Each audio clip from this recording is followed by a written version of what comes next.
Right then, off we go again. Now, what I'm talking about today is me eating. Right, I've just made a big pan of stew. Well, it's not exactly true. I made it yesterday and the day before.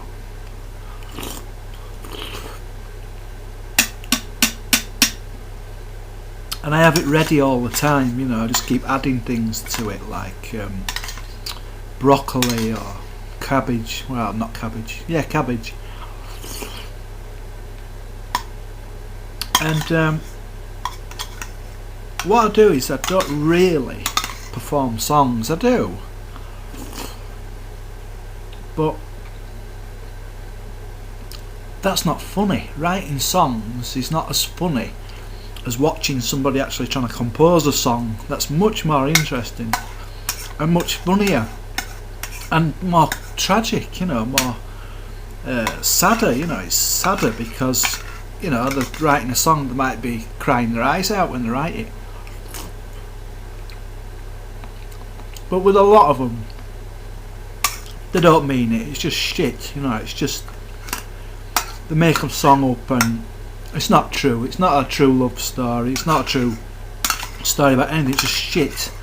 And it goes to music. They get a record deal and they just knock it out. And you can tell when you listen to it and you read about the person's life on Wikipedia or somewhere. And when that song was written, it probably had no bearing or any relevance to a real relationship. So a lot of it's falsehood, you know, crap. But I do my stuff this way because it's more interesting to the listener. It's like a live concert. You know, if you don't know what's coming next, it's much more interesting. But if you knew I was going to sing The House of the Rising Sun and you've heard it before, you prepare yourself, you know in your mind what's coming. And you may think, ugh, that's boring, you know. Surely not that flipping song again, you know. Now look, something's just gone crazy. Hold on.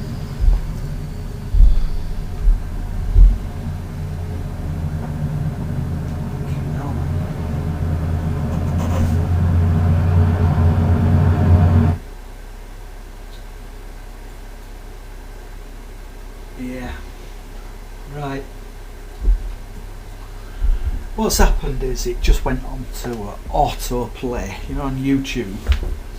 I didn't know, and say about 2 minutes after my previous tune, Cucaracha, it just started up like the advertisements for the next tune, which is Merry Christmas. So I wish you a Merry Christmas again. And what it is, it's a bit sort of like spontaneous things, you know.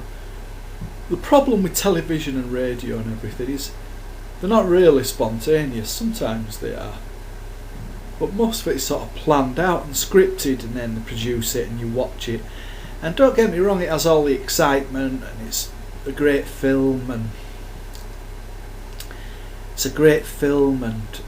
sometimes you can see or listen and the music is carrying the film. You know it's building up the suspense, it's telling you what to think and what to feel and it's kind of what's going to be happening next, you know.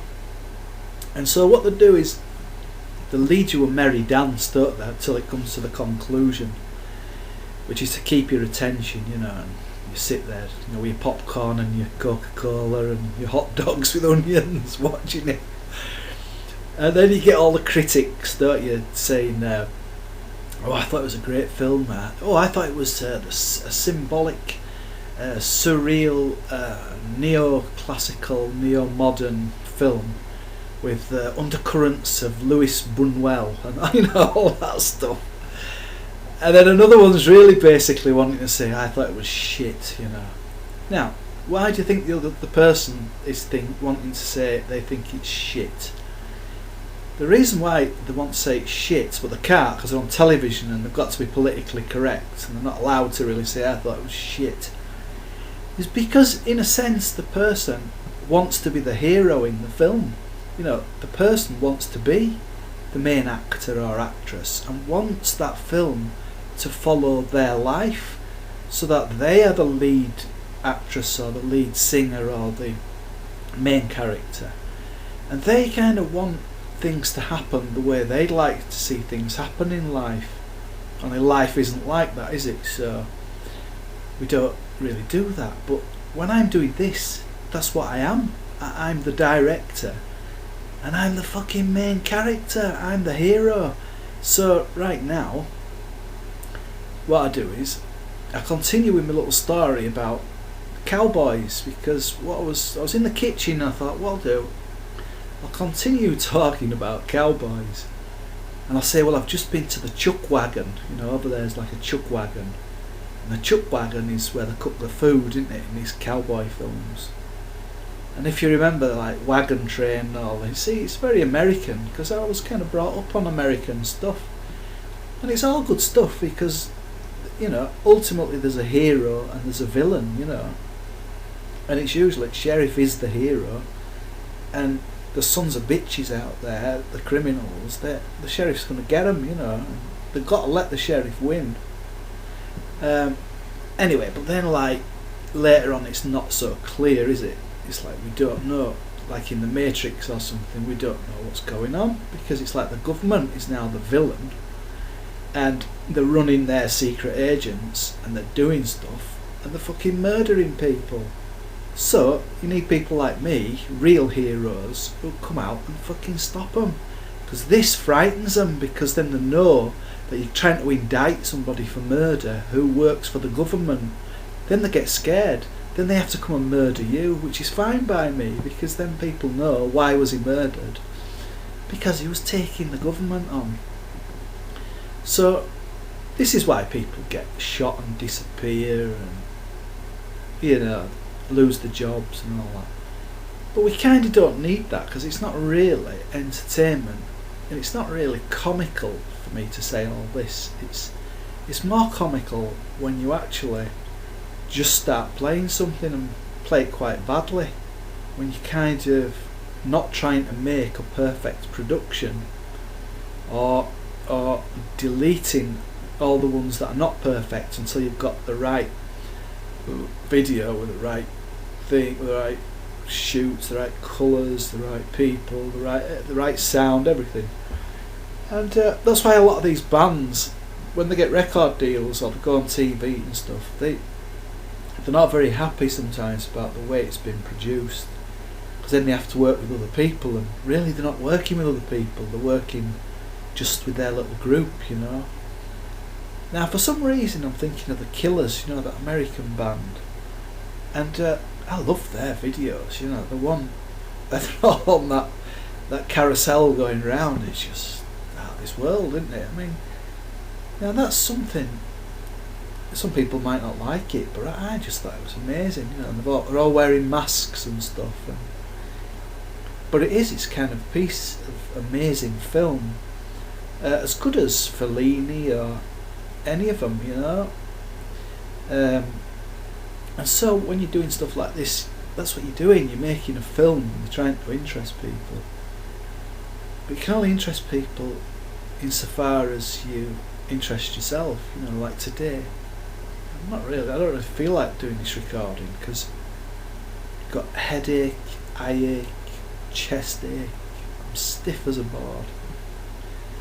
And really, I don't know what to do, because like yesterday I really was going to do House of the Rising Sun, and I took my guitar upstairs because I was tidying up. But what the point I'm trying to get across is, sometimes it's more interesting that somebody lets the distraction take over, lets the tangential, lets a person go off on a tangent, is much more interesting than having it channeled, and so you know kind of what's coming, what's going to be said. So that's why going off on a tangent is way more interesting, because it leads to much more interesting things. and then people can tell it's your kind of subconscious mind, your own idiocy taking over, your own lack of control.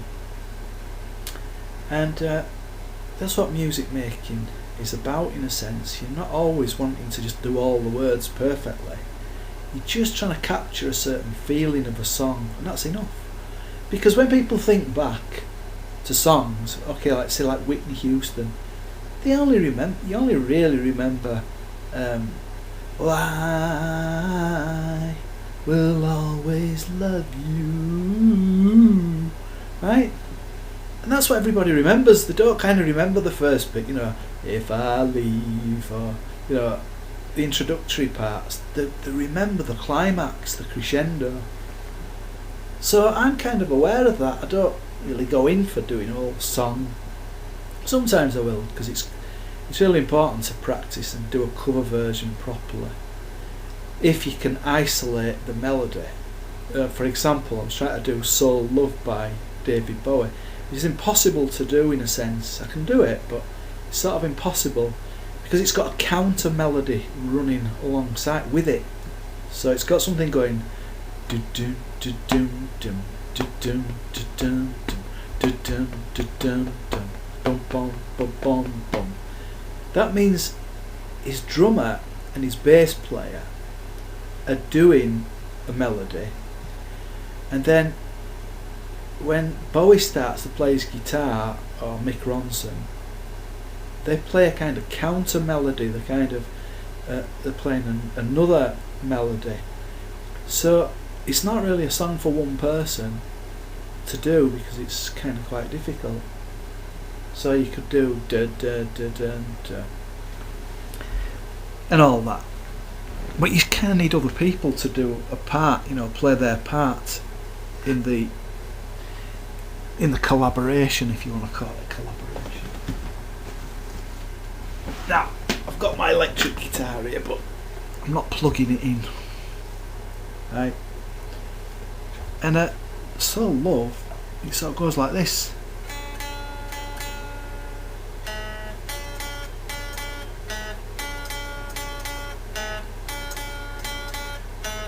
So I can't do two parts. I can't do that and play this part.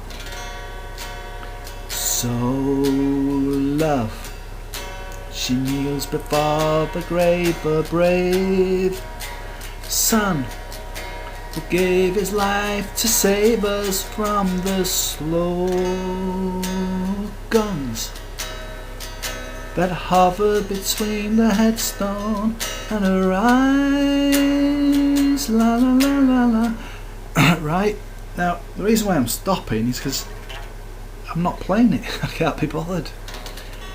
But it's really quite a difficult song to play. And the reason why it's so difficult is because it's David Bowie's song, isn't it? His fingers, if his fingers are all still working properly, go a certain way on the guitar, and he writes a song a certain way. My fingers are different to his, as I'm a different person to David Bowie.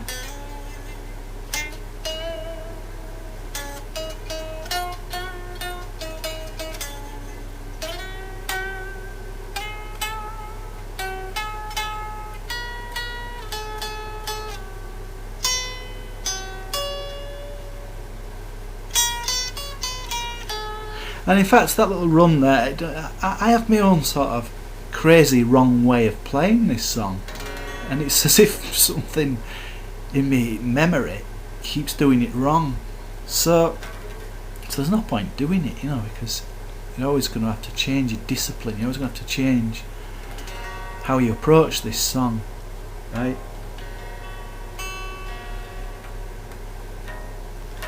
Now, this is not even in tune today. I don't know what's wrong with it.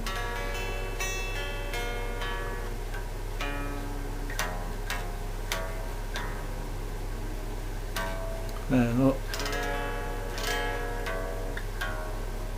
Right.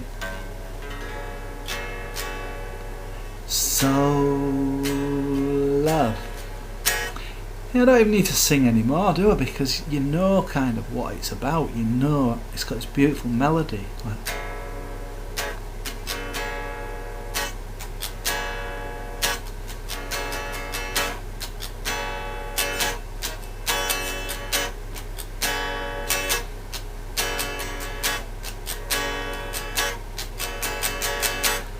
So you got one part would be sort of doing that, and that could be drums going boom, boom, boom, boom, boom, boom, boom, keeping that rhythm going. And I think it's the bass player. The bass player is going.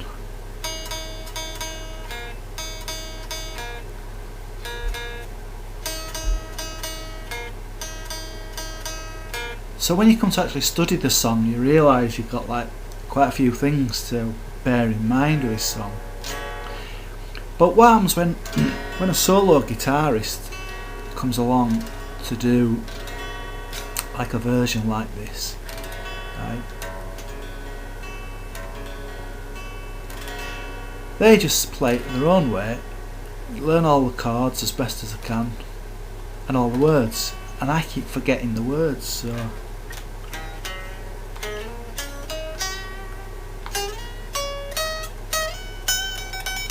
Right. So love, she kneels before the grave, the brave son who gave his life to save us from the slow guns. Right, now that's slow guns, right, not slow guns, but it does sound like slow guns, doesn't it? Which would be nice, you know, to save us from the slow guns, because we don't really want any guns, do we?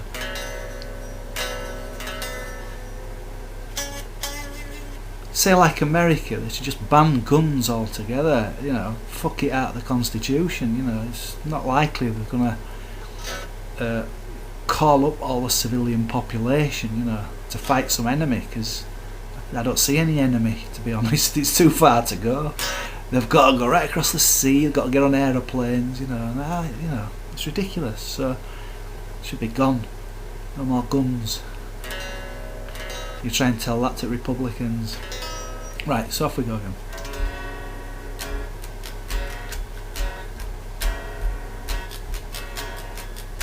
So love, she kneels before the grave, the brave son gave his life to save us from the slow guns that hover between the headstone and her eyes. Now for some reason I keep thinking it goes la la la la la la la la la la la la.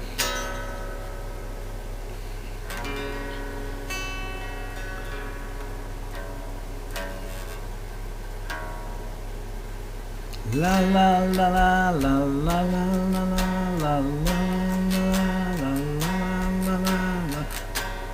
Now, I would have to go and look up on the lyrics for this song and write them all down and go through them all again, and I've done this before and I've got fed up of it.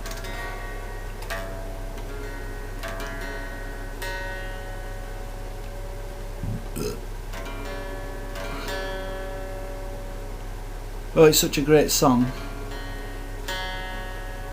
I might do that. I might get it all together again.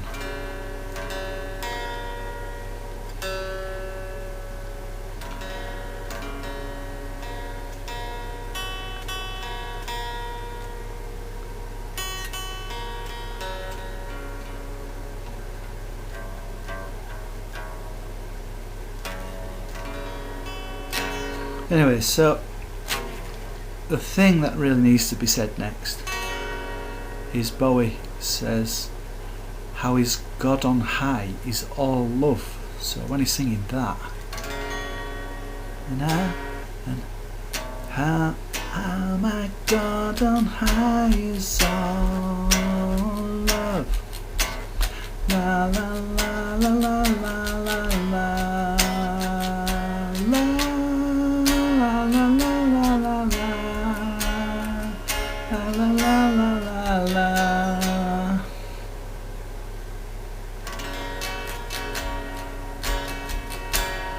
So that's kind of where David Bowie sort of tells you, you know, believes in God. And when we were kids, you know, he kind of didn't realise he was saying that sometimes.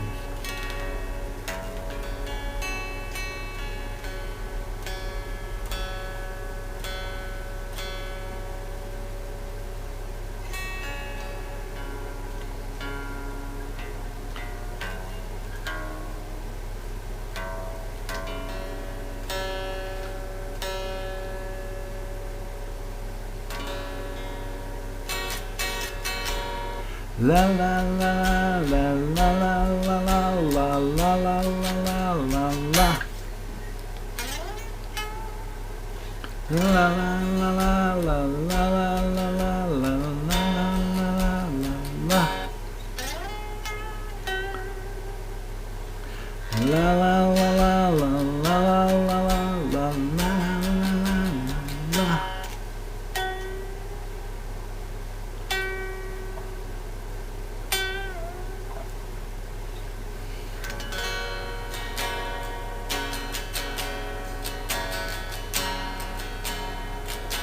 So love, she kneels before the grave, a brave son who gave his life to save us from the slow guns that hover between the headstone and her eyes.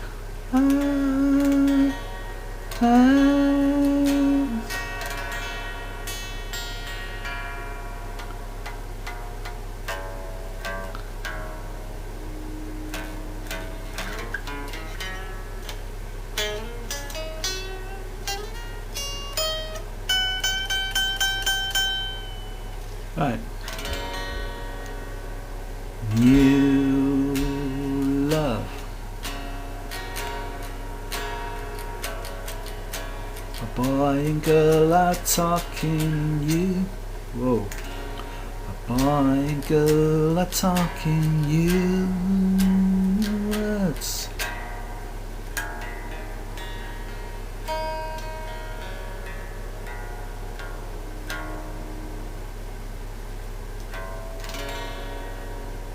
You love, boy and girl are talking you love, boy and girl are talking you words that only they can share in.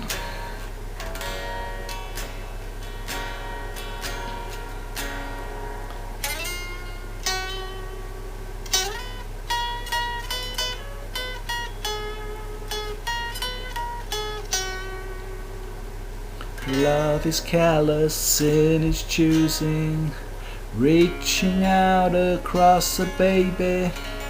Love is callous in its choosing, reaching out across a baby.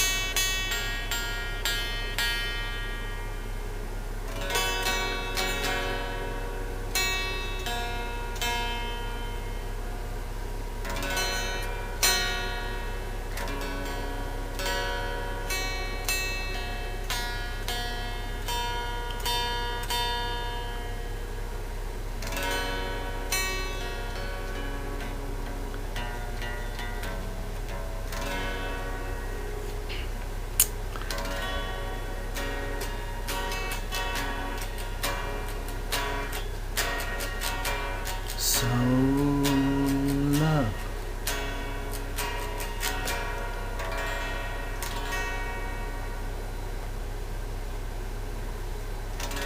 She kneels before the grave, a brave son who gave his life to save us from the slow guns that hover between the headstone and her eyes.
She kneels before the grave, a brave son.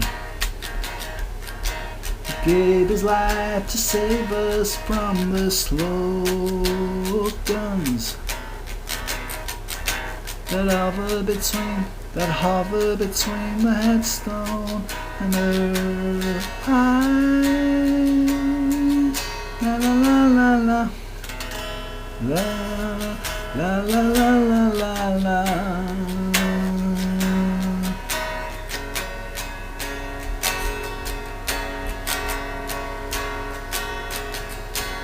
New love. A boy and girl are talking new words that only they can share in new words.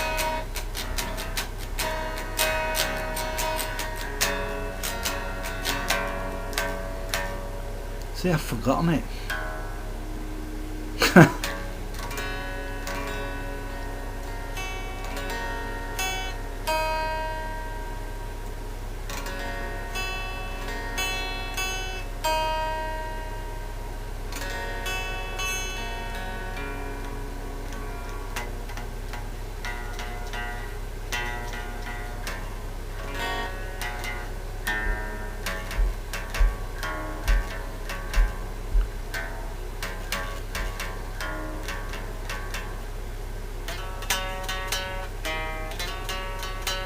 That's it, it goes like that.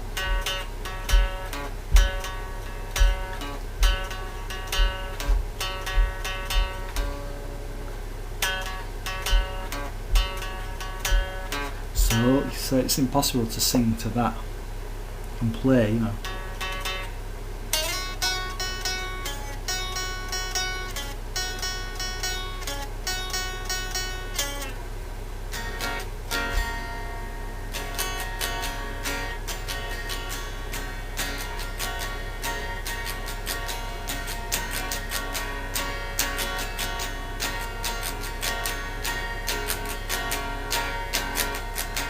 So love, she kneels before the grave, a brave son gave his life to save us from the slow guns that hover between the headstone and her eyes.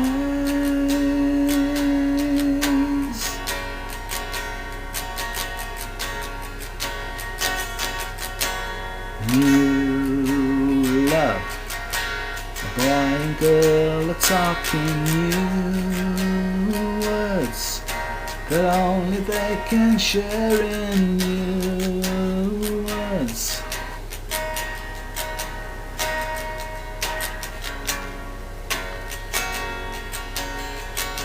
La la la la la la la la la.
And that's about it really, because I can't remember the second verse properly, I can't remember the third verse, and then it sort of changes, and then there's a fourth verse, so it repeats the first verse. I learnt it all once.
That's it. Now, I had no idea I was going to play that. It just came out, just it's in there somewhere, you know, by association.